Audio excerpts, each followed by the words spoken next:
Mom called me selfish for not babysitting her precious grandkids. You never helped this family, she yelled. I said nothing. Then I stopped paying the mortgage, and suddenly, it wasn't the screaming that broke me. It wasn't even the word selfish spat from across the living room like a curse. It was the way my mother said it, like she believed it.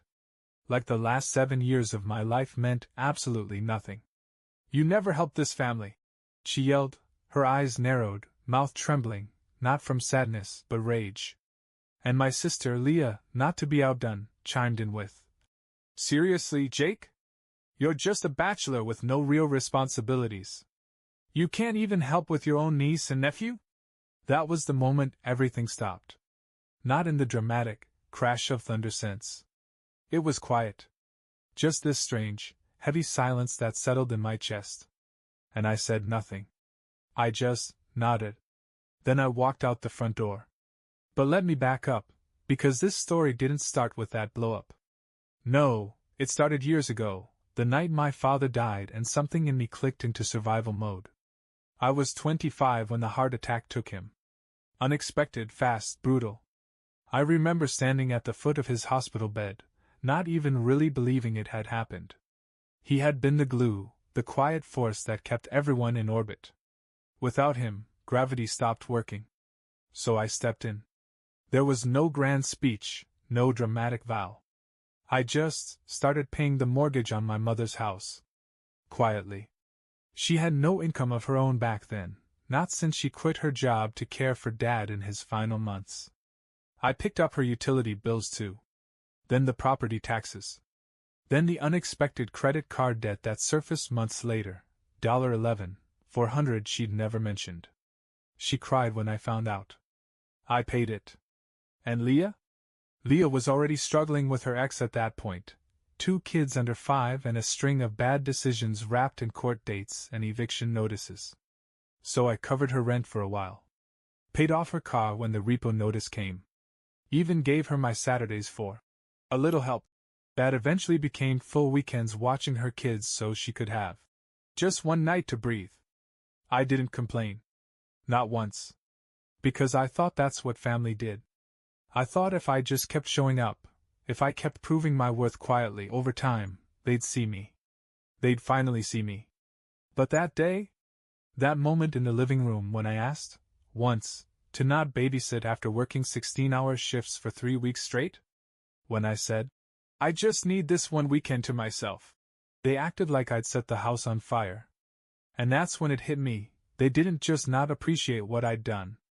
They didn't even remember it. All they saw when they looked at me was a single guy with a job and a spare bedroom. Not a man who was slowly drowning under the weight of other people's lives. That night something shifted. Something permanent. And it started with a few simple clicks. I didn't pack a bag. Didn't slam a door or raise my voice. I walked out of that house like I was stepping out of a meeting. Just a nod to myself and a breath I hadn't realized I'd been holding for years. I drove home in silence. No music. No podcasts. Just the sound of my tires on pavement, and my thoughts finally speaking up after years of being told to sit down. When I got home, I sat at the kitchen table for a long time, staring at my laptop. The bank login screen stared back, like it was waiting for me to blink first. I didn't. I opened the tab for my automatic payments. There they were, the monthly mortgage on my mom's house, the utilities in her name, the emergency fund transfer I'd set up for my sister. Just in case. The numbers were staggering when you line them up like that. I had never added them all together before. I hovered over the cancel button like it was some kind of detonator. Then I clicked. First the mortgage. Then the gas and electric. Then the internet. Finally, the Venmo auto transfer that sent Leah $300 every Friday like clockwork. Click. Click. Click. Gone. The family group chat? Deleted. Phone numbers? Blocked. It wasn't anger, not really. It was peace. Cold, sure, but clean. Like stepping out of a storm you didn't know you were in. I didn't leave a note. No long text explaining what I was doing. I'd spent years justifying my worth to people who only noticed me when I wasn't doing enough. I was done giving them the satisfaction of an explanation. That night, I slept better than I had in years. The silence was beautiful while it lasted. It took 2 days before the first text broke through, Leah, of course, slipping through on her work number I hadn't thought to block. "Hey, your Venmo didn't go through. Did you forget?" I didn't respond. Then came the calls from my mom. Unknown number. Voicemail. Jacob. The mortgage bounced. I called the bank and they said the account's been closed. What's going on? Call me. By the end of the week, it turned into something more desperate. I don't know what kind of stunt you're pulling, but we're behind on everything. Your sister can't afford groceries. You need to grow up and stop being petty. You're tearing this family apart. Each message was like an echo of a script they'd rehearsed for years. I didn't flinch. Not anymore. I spent that week doing something I hadn't done in years, looking for something for me. A new job. A new city. Somewhere I didn't have to be someone else's lifeboat. I found it almost by accident. A job opening in Asheville, smaller company, better work-life balance, and a balcony that overlooked the Smokies in the listing photo. I applied that night. 3 days later, I got the offer. I signed the lease on a modest one-bedroom with morning light and quiet neighbors. I bought furniture for me, things I actually liked. A real coffee maker. A bookshelf. A leather chair that wasn't second-hand. I didn't tell anyone I was moving. I changed my number. Forwarded my mail to a P.O. box. The only person who knew was my best friend Ryan, and even he didn't get the full address. I vanished. And it was easier than I thought it would be. The last thing I left behind was the key. I slid it under the door of the house I'd once called home, my mother's, technically, but I had paid for every shingle on that roof. No note. No goodbye. Just a single key on the welcome mat, like a period at the end of a long, messy sentence. I didn't look back. A week later, I was in Asheville. New job, new bed, new silence. Not the aching kind, the good kind. The kind where the only voice I heard was my own. I started sleeping full nights again. Started cooking meals that weren't just takeout eaten over bills. Started running in the mornings, just because I could. It was strange, the way healing crept in. There was no dramatic moment. No swelling music. Just room. Space to be. Space to breathe. And that space filled up with little things. The sound of birds at sunrise, the smell of coffee in my new kitchen, the light that poured across my living room floor in the mornings like a quiet blessing. For the first time in years, I wasn't exhausted. I wasn't waiting for the next crisis. I didn't have to live on call for people who would never say thank you. And then, one day, a message slipped through. A mutual friend. Neutral territory. A guy named Dave who used to work with me back in the city. "Hey man, not sure if you heard, but your mom's house got foreclosed. Leah and the kids are living with your cousin Brian now. Whole thing's a mess. Just thought you should know." I stared at the message for a long time. Not out of shock. I'd seen it coming like a slow-moving train. What surprised me was how little I felt. Not bitterness. Not guilt. Just relief. The thing about walking away is, you expect guilt to chase you. I thought maybe it would hit me in the quiet moments. In the grocery store when I passed the cereal my niece used to love.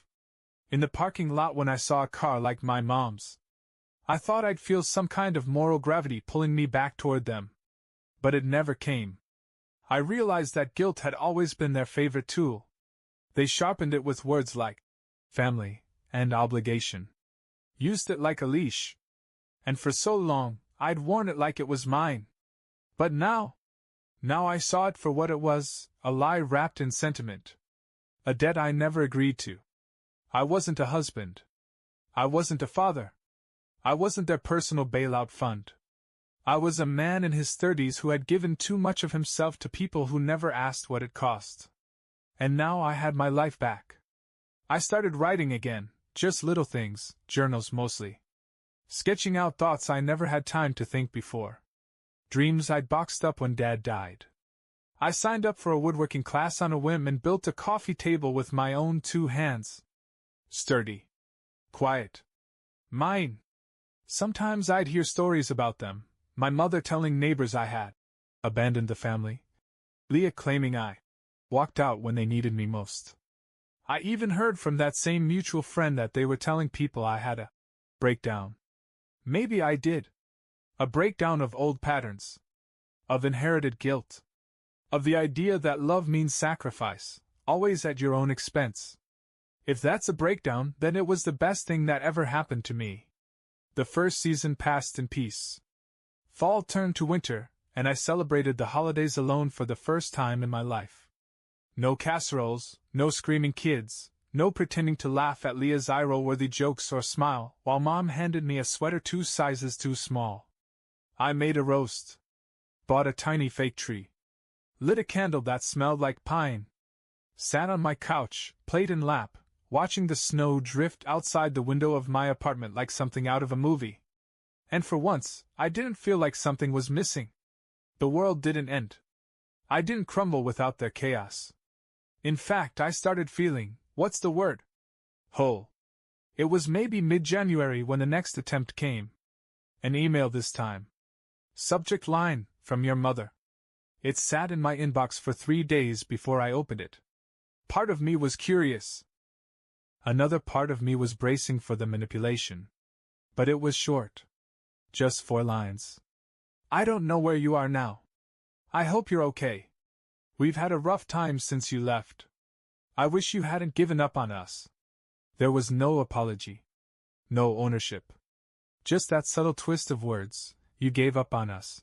Like I was the one who walked away from a warm, loving family instead of being drained dry by a one-sided relationship. I didn't respond. The thing they never understood is this. I didn't walk away out of spite. I walked away because thing was killing me, slowly, quietly, invisibly. I kept thinking about the time Leah yelled, "You're just a bachelor with no real responsibilities." Funny thing is, she was right. I didn't have kids. I didn't have a spouse. But I had responsibilities. To myself. To the boy who watched his dad drop dead on the living room floor and decided, at 25, that he had to be strong for everyone else. To the man who gave up vacations, hobbies, relationships, because there was always one more bill, one more emergency, one more ask. To the future I had postponed so many times I forgot it existed. That future had finally arrived. It didn't come with fireworks. It came with sunrises. With quiet mornings and the smell of fresh coffee. With the thrill of buying something I wanted without doing the mental math of who else needed help first. They didn't understand why I left. But I finally did. There was a moment, maybe 2 months into the new job, when I realized I was starting to smile without realizing it. Not a polite smile. Not the kind you put on when someone expects it. I mean the real thing. Soft. Easy. Like my body finally remembered what it felt like to be mine. I had this coworker, Nate. Real laid-back guy. Wore hiking boots to meetings and kept granola bars in every drawer. He invited me out for a group hike one Saturday. Normally, the old me would have passed. Too tired. Too busy. Or maybe just too used to saying no to myself. But I went. We hiked this trail that wound up to a ridgeline, and when we reached the top, it opened into this view, rolling hills, morning mist, and the kind of silence that doesn't beg to be filled. I remember standing there, letting the wind hit my face, and thinking, so this is what it's like to be free. And the craziest part? No one needed anything from me. No one called while I was gone. No one asked where I was, or why I wasn't at home helping fix a clogged sink or pick up my sister's kids or transfer $300 because her ex missed child support again. No one needed me. I only had myself. And that used to scare me. But now it felt like flying. It wasn't just the new city. It wasn't just the job or the hikes or the silence. It was that I had finally met a version of myself untouched by obligation. I was learning who I was without being a provider. Without being the backup plan. Without the invisible cape I wore so long I forgot I could take it off. And the truth? I liked him. He was quiet, yes, but steady. He read books again. He went for runs in the evening and watched documentaries for fun. He'd started talking to a woman named Maya from the office downstairs. Nothing serious, just coffee now and then. But she laughed at his jokes. Not because she needed something, but because she wanted to. Imagine that. It wasn't until the third month that it really sank in. That no one was coming to save me. And I didn't need them to. Because I had already saved myself. There was this afternoon, late March. I had just come back from the farmer's market, juggling a bag of fresh bread and too many peaches I didn't need, and I caught my reflection in the window as I unlocked the door to my place. I stopped.